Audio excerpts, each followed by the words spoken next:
Hi guys, TCG Striker here, and we're back with another video.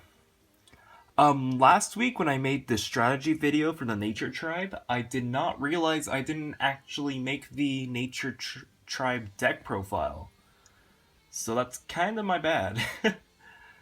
But I'm back here, and I'm going to show you guys the actual Nature Tribe deck profile. Ooh, and I'll link the strategy video in this video's description.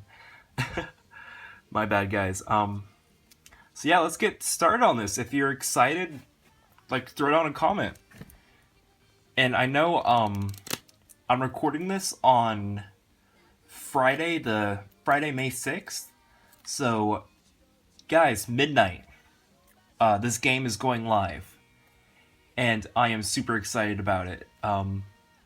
Like super excited about it. I just have to do some final touches on some of the cards, and then I'll be ready. So sorry for the little stall there, but I will be posting a video probably around 1 o'clock in the morning.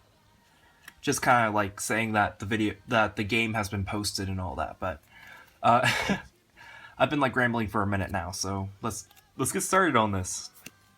So first of all, we have the Fortress, which in this deck we're running Sacred Oak, of course. Like I said in the strategy video, this fortress has the ability that if you control 5 or more Nature Tribe warriors, that all your warriors gain 1 power. Which getting 5 warriors is kind of hard. But with cards in the deck, you can swarm and kind of stall out your opponent until you get that, if that's really what you want to go for. But you know, like, the effect's kind of optional. It's a good utility card depending on how you play. I tend to play a little more aggressively, so I don't normally get the Fortress effect off. Okay, then for the spells... Sorry, everything's out of order. We're running 4 extra sharps. To be completely honest with you guys, personally I think this is one of the best spells in the game right now, because 1 power makes a whole world of difference when it comes to battling your opponent and trying to get rid of some threats they have. Next, we run 2 unexpected growths. Oh, the glare is very bright. But basically, this allows you to add 2 rank 0 Nature Tribe warriors from your deck. This allows you to get a little bit of consistency with trying to rank up in this deck.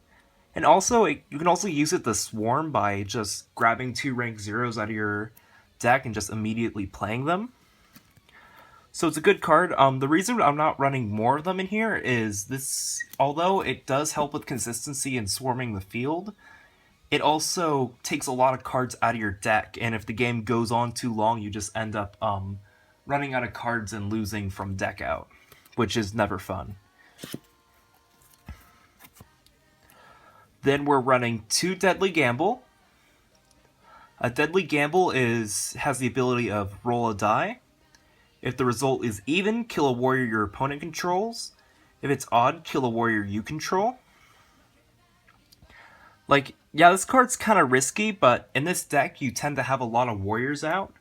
So even if you are on the like odd roll of this, then you know, it's not too big of a deal. Yeah, it sucks, but it's not gonna like make you lose the game or anything like that.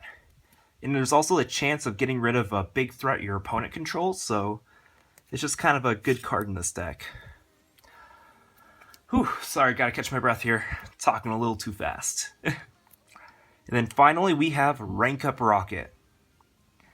Now this spell works pretty good in this deck. Like, I think I covered this in the strategy video, but you have really easy access to your rank 0s in this deck. So by using this spell, you can just instantly turn one of those into a rank 2, which is awesome. You're not able to attack with it on that turn, but if you go first, then this card's amazing because there's really no downsides since you don't have your war phase anyways. Okay, so that does it for the spells. Next, leading off with our rank 0s, we're running 4 Bacon. He's just the rank 0 vanilla with 2 power. Nothing really special about him. He's a good beater. And then we have 4 side drops, which I explained their usefulness in the strategy video. Especially because this deck, we are running a few storm mics, so just having these in the deck helps swarm your field, and also you can use them to make your storm mic pretty powerful. Then we're running 4 armed snails, which these things are actually really, they're really good. Because like I said, like Extra Sharp is a really powerful card, and basically Armed Snail has the ability of Extra Sharp, except it only works on Nature Tribe warriors other than himself.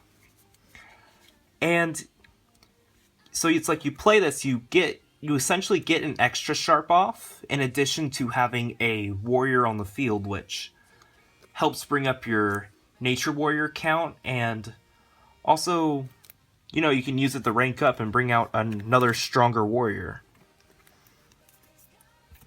Then finally, to wrap up our 0 lineup, we're running 2 Bullseyes, because they're really good damage on your opponent. Due to their Reckless ability, they are pretty frail and are removed super easily, but you know what, you can kind of throw these in the war zone, get some good damage on your opponent's fortress, and also kind of, like, it has a pseudo defense mechanism, because that power is so incredibly high that you kind of force your opponent to deal with it instead of attacking your fortress. So that's it for our rank 0s.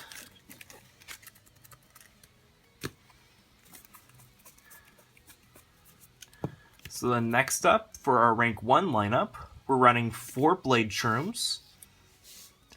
Again, Blade Shrooms are just the rank 1 vanilla, which they're a good beater to kind of, you know, kind of stay aggressive and also defensive if you throw them in your shield zone.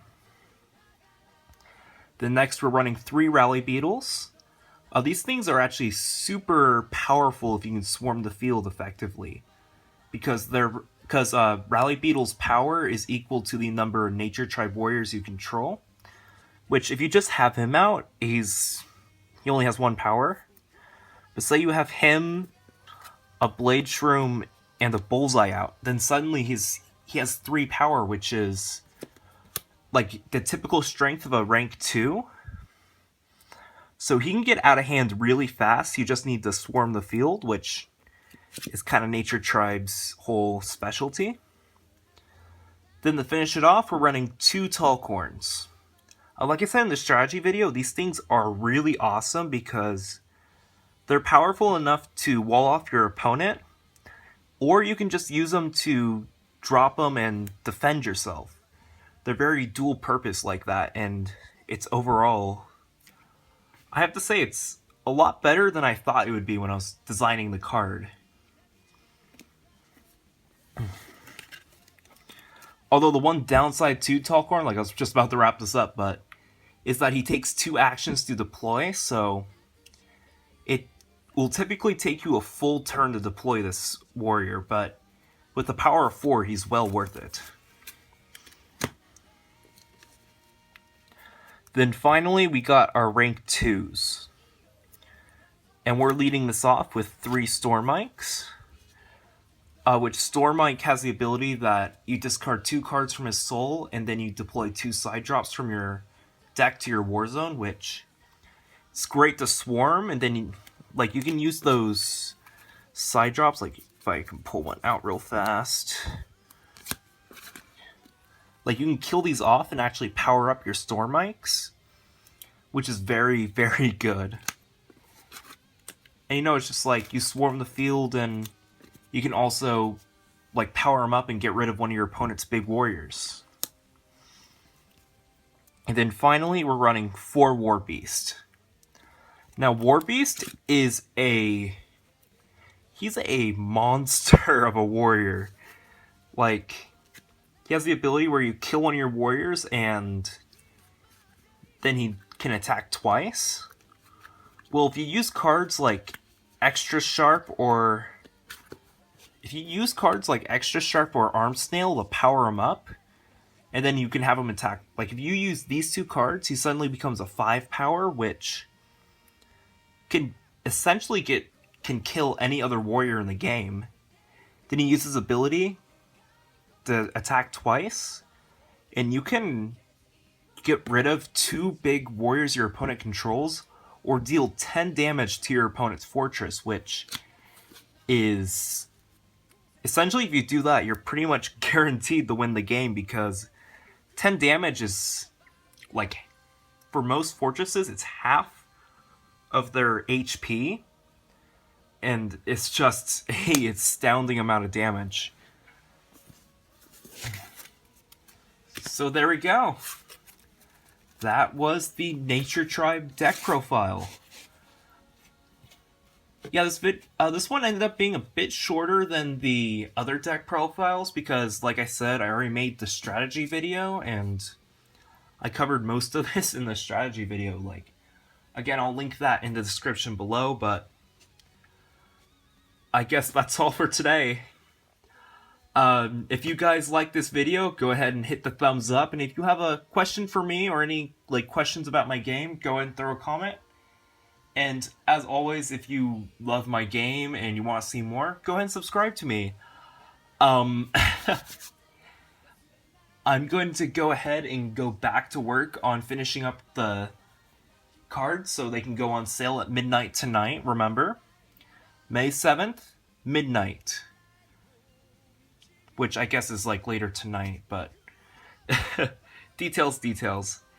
It's going to go live, and around 1 o'clock tomorrow morning, I'm going to post a video saying that the game is finally live. But you know what, guys? That's going to be all for today. Have a wonderful day, and like always, I will see you guys. Well, I'll see you guys at 1 o'clock tomorrow. Okay? Bye!